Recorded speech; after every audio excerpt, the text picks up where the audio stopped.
અમદાવાદ જિલ્લાના માંડલ ખાતે જિલ્લા કોંગ્રેસ સમિતિ દ્વારા ધરણા કાર્યક્રમનું આયોજન કરવામાં આવ્યું હતું।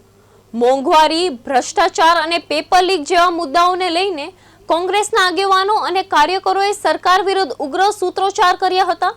કાર્યક્રમમાં પૂર્વ ધારાસભ્ય લાખાભાઈ ભરવાડ, જિલ્લા કોંગ્રેસ પ્રમુખ, તાલુકા સંગઠન પ્રમુખ સહિત મોટી સંખ્યામાં કાર્યકરો અને મહિલા મોરચાની બહેનોએ ભાગ લીધો હતો।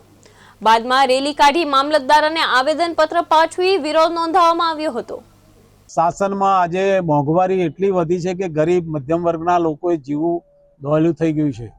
તેના નામે પેટ્રોલ ડીઝલના ભાવ વધ્યા, ગેસના ભાવ વધ્યા, સામાન્ય લોકોને આજે ચૂલો સળગાવો પણ મોંઘો થઈ પડ્યો છે। ત્યારે ગુજરાત પ્રદેશ કોંગ્રેસ સમિતિ દ્વારા કોંગ્રેસ પાર્ટીએ મોંઘવારી સામે લડવાનું નક્કી કર્યું છે અને એના ભાગરૂપે આજે માંડલ તાલુકાના મામલતદારને મોંઘવારી ઓછી કરવા માટે આવેદનપત્ર આપવા માટે આજે કોંગ્રેસનું ડેલિગેટ માંડલ મામલતદારની ત્યાં આવ્યું હતું। આપ જુઓ કે કોંગ્રેસનું શાસન હતું ત્યારે અત્યારે જે ભાવ છે એનાથી અનેક ગણા ભાવ ઓછા હતા। આજે યુદ્ધના નામે ખૂબ મોંઘવારી વધી છે અને મોંઘવારી વધી છે ત્યારે લોકો પાયમાલ થયા છે, બેકાર